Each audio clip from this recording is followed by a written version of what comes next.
बिस्मिल्लाहिर्रहमानिर्रहीम। अस्सलाम वालेकुम स्टूडेंट्स। आज जो हमारा नेक्स्ट टॉपिक है that is about the disorders of nervous system.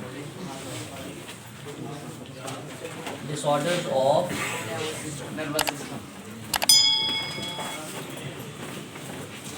Nervous system. जैसे हमने कोई भी प्रीवियस चैप्टर्स के अंदर कोई भी हमने ऑर्गन सिस्टम पढ़ा तो साथ में हमने उसकी डिसऑर्डर्स पढ़ी।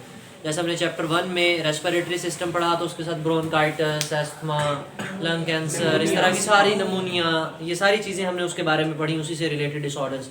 फिर हमने किडनी वाला चैप्टर पढ़ा जिसमें किडनी का फंक्शन पढ़ा, यूरिनरी सिस्टम पढ़ा, साथ में हमने किडनी स्टोन, किडनी फेलियर, ये चीज़ें पढ़ी। फिर उसके बाद अब हमारा जो नेक्स्ट है उसमें क्या था, हमने नर्वस सिस्टम पढ़ा। क्या पढ़ा?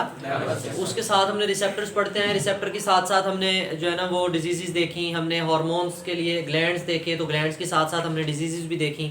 अब हमारे पास नर्वस सिस्टम जो मेन था उसकी डिजीज़ हैं, उसमें बेटे 2 टाइप्स की डिजीज़ हैं जिसमें हमारे पास कैटेगराइज करते हैं हम उनको कि ये वास्कुलर डिसऑर्डर है या फंक्शनल डिसऑर्डर है। वास्कुलर डिसऑर्डर या फिर हमारे पास फंक्शनल डिसऑर्डर है। यानी वास्कुलर से मुराद बेटे ब्लड वेसल्स का, वास्कुलर से मुराद ब्लड वेसल्स का प्रॉब्लम है,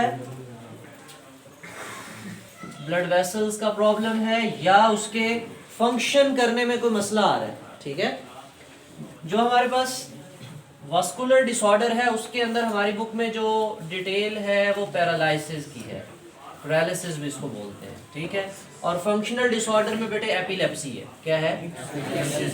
एपिलेप्सी, जिसको मिर्गी कहते हैं। पैरालिसिस को फालिज कहते हैं और एपिलेप्सी को क्या कहते हैं? मिर्गी। अब होता क्या है दोनों में, सुने, नाम से ही जाहिर हो रहा है कि ये वास्कुलर डिसऑर्डर है। क्या है ये? वास्कुलर डिसऑर्डर से मुराद ये है कि हमारे ब्रेन की या हमारे स्पाइनल कॉर्ड की, यही हमारे नर्वस सिस्टम में मेन रोल प्ले कर रहे थे ना, हमारा ब्रेन और सीएनएस यही है। तो उनको जो सप्लाई दे रही हैं ब्लड वेसल्स, उनको जो सप्लाई दे रही हैं ब्लड वेसल्स, उनमें प्रॉब्लम आ गई। उनमें क्या आ गया?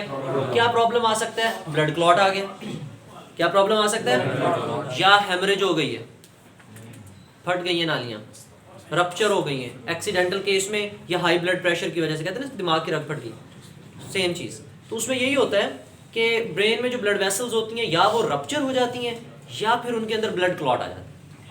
तो दोनों कंडीशंस को हम स्ट्रोक का पेशेंट कहते हैं, या इस्केमिक स्ट्रोक है तो या वो ब्लीडिंग डिसऑर्डर के अंदर चला जाता है बंदा, दूसरा स्ट्रोक है। ठीक है, तो जिसके नतीजे में जब हमारे जो मसल्स हैं, सॉरी ब्रेन के जो टिश्यूज़ हैं उनकी ब्लड सप्लाई रोकती जाती है, तो जाहिर बात है कि उन टिश्यूज़ की क्या होना शुरू हो जाती है? डेथ। और ब्रेन ही ऐसा पार्ट है जो तमाम बॉडी पार्ट्स को कंट्रोल कर रहा है, तमाम बॉडी पार्ट्स को। मैंने आपको लास्ट टाइम भी बताया था कि हमारे ब्रेन के अंदर 2 पोर्शंस हैं, सेरिब्रल हेमिस्फीयर्स हैं। क्या है? सेरिब्रल हेमिस्फीयर्स हैं। राइट सेरिब्रल हेमिस्फीयर है और लेफ्ट सेरिब्रल हेमिस्फीयर है। यानी हमने सेरिब्रम को 2 हिस्सों में तकसीम किया था। सेरिब्रम को जो बेटे हमारा राइट सेरिब्रल हेमिस्फीयर है वो हमारी बॉडी की कौन सी साइड कंट्रोल करता है? Left side. ये दरमियान से यूं यहाँ से पूरी लेफ्ट साइड जो कंट्रोल होनी है, इवन के आई मसल्स, लेफ्ट साइड के लेफ्ट लिम्ब, पूरी लेफ्ट फंक्शन जितने भी हैं वो सारे के सारे right side of the brain control करते हैं। और इसी तरह left side of the brain वो किसको कंट्रोल करती है? राइट साइड के मसल्स को कंट्रोल करती है। अब अगर बेटे प्रॉब्लम किस में आया? ब्लड वेसल्स में। किस में प्रॉब्लम आया? ब्लड वेसल्स में प्रॉब्लम की वजह से हमारे सेंट्रल नर्वस सिस्टम में प्रॉब्लम हुआ, हमारे सेंट्रल नर्वस सिस्टम में प्रॉब्लम हुआ, जिसके नतीजे में हमें हमारे मसल्स का प्रॉब्लम हो गया। किसका प्रॉब्लम हो गया? यानी उन मसल्स को क्या ब्लड सप्लाई आना बंद हो गई? नहीं, उनको क्या सप्लाई आना बंद हो गई? नर्व सप्लाई आना बंद हो गई। उनको मैसेज आना बंद हो गया ब्रेन से। जब ब्रेन से मैसेज ही नहीं आएगा तो आप सोच के भी अपनी बाजू को कॉन्ट्रैक्ट, सोचना किससे है?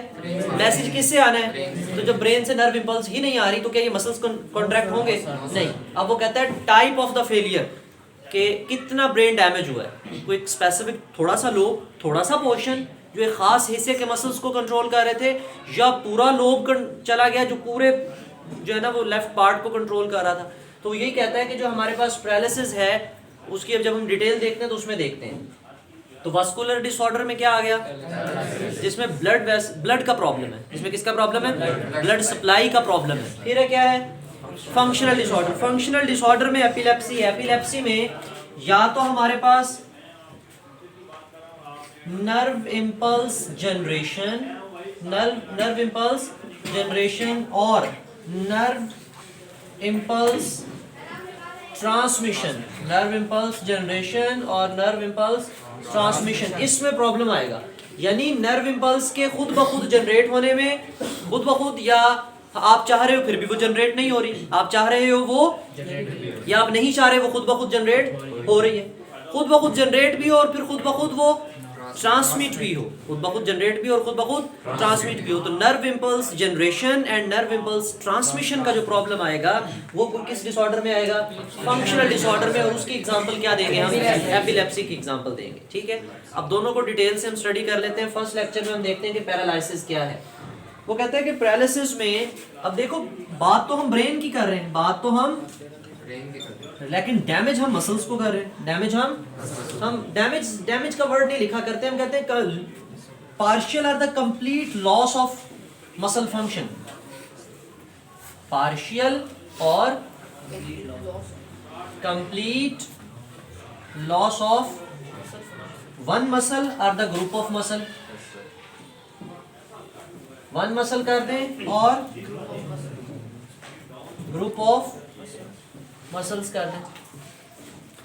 क्योंकि आपने पढ़ा था जो हमारे मसल्स हैं वो मसल फाइबर्स की फॉर्म में होते हैं, and muscle fibres exist as a muscle bundles, exist as a, Covid में छोड़ा हमने टिश्यूज वाला पोर्शन, 9th में ये वो था, जिसमें हमारे पास हमारे जो मसल्स होते हैं वो पूरा गुच्छा होते हैं, बंडल्स की फॉर्म में होते हैं।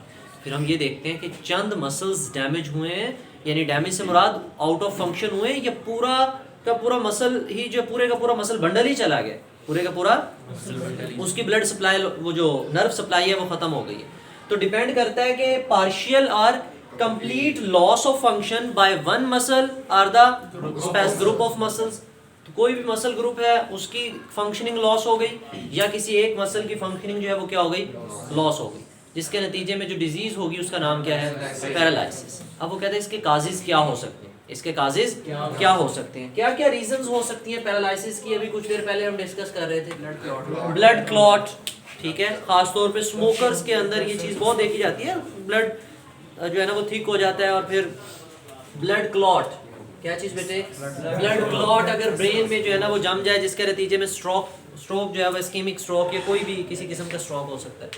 अच्छा, दूसरे नंबर पे एक्सीडेंटल केसेस भी बेटे, रप्चर हो जाए, ब्लड वेसल क्या हो जाए, रप्चर हो जाए, फट जाए।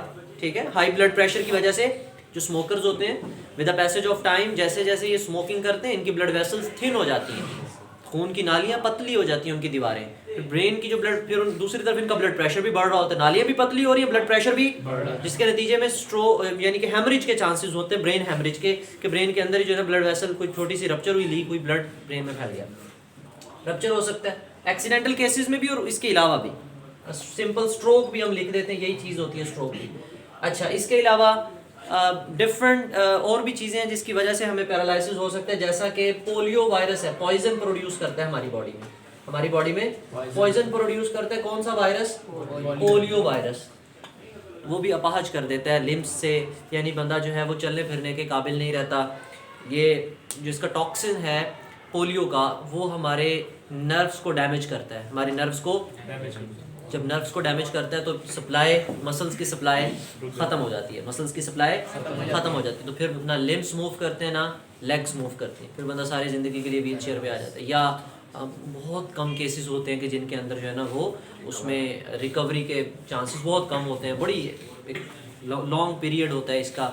अगर किसी को फालिज हो भी जाए तो आपने देखा होगा कि ये जितने भी मसल्स हैं वो सारे के सारे लॉस हो जाते हैं, मतलब ढीले हो जाते हैं। पहले वीकनिंग होती है, फील कि बहुत कमज़ोरी हो रही है, कि मतलब बाजू उठाने, बाजू बड़ा भारा लग रहा है उठाने में, ठीक, क्यों, क्योंकि सप्लाई नहीं आ रही।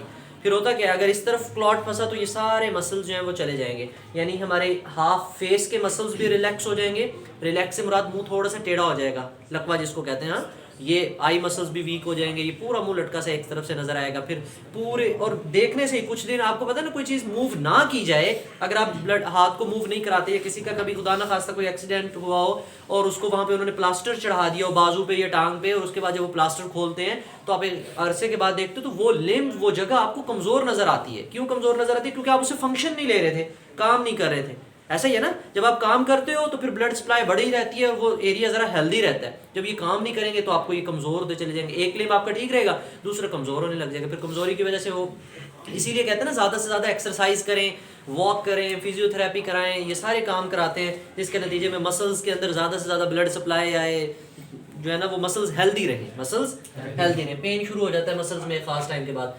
अच्छा, ये तो उसके काजेज थे। फिर वो कहता है कि सम टाइम वीक पैरालिसिस होता है, सम टाइम कंप्लीट जो है ना, एक पैरालिसिस वीक पैरालिसिस है, यानी कि बहुत हल्का सा झटका लगा है, तो थोड़ा सा क्लॉट था वो टेम्परेरी, वो ठीक हो गया, या कोई प्रॉब्लम हो गया, मतलब उसको थोड़ा प्रॉब्लम था, सॉल्व हो गया, ये जल्दी जो है ना उसने इतना डैमेज नहीं किया बॉडी में।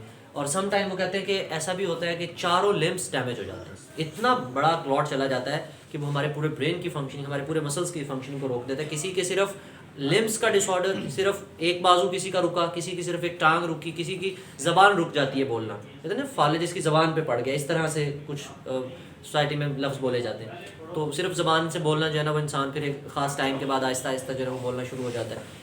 कुछ होते हैं जिनके चारों लिम्स ही जो है ना वो फिर पैरालाइज हो जाते हैं। तो वो डिपेंड करता है कि ब्रेन के प्रॉब्लम आया नर्व्स में, या स्पाइनल कॉर्ड की ब्लड सप्लाई रुकी है, या क्या प्रॉब्लम है। तो एक तो इस पोलियो की वायरस से इसके एक डिजीज़ होती है जिसको हम पोलियो माइलाइटिस कहते हैं। क्या कहते हैं? Polio myelitis. ठीक है, तो इसको एक दफ़ा रीड कर लेते हैं, पैरालिसिस को, इन डिसऑर्डर्स को, उसके बाद फिर मैं देखता हूँ। जब पेज नंबर है हमारे पास 51, disorders of nervous system. Disorders of nervous system can be categorized into two main types. Vascular disorder, vascular disorder की एग्जांपल भेजे पैरालिसिस। दूसरी कौन सी है? फंक्शनल डिसऑर्डर, इसकी example epilepsy. vascular disorders are due to any disturbance in the blood supply to the nervous system, while the functional disorders are due to in the nerve impulse generation and transmission। ये तो एक एक मिसाल लिखी है ना।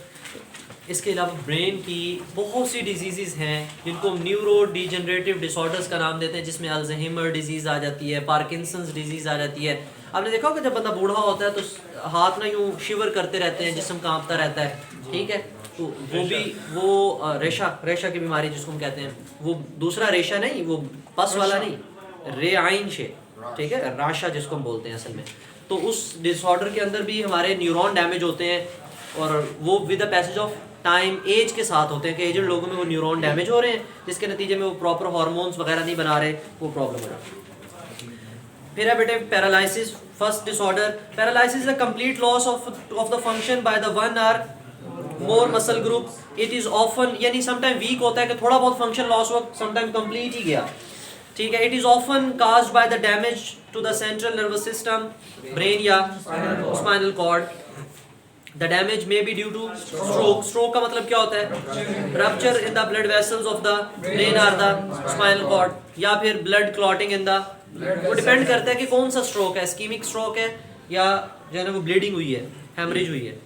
Blood clotting in these blood vessels, blood clot फंस गया, are the poison produced by poliovirus। कहता है patient may have the weak paralysis throughout his or her body, or have the paralysis in one side of the body. There may be paralysis in lower limb extremities or in the all four limbs, or in the all four limbs। Clear बेटे? इस whole topic में कोई question हो तो आप comment section में पूछ सकते हो। Thank you, Allah Hafiz.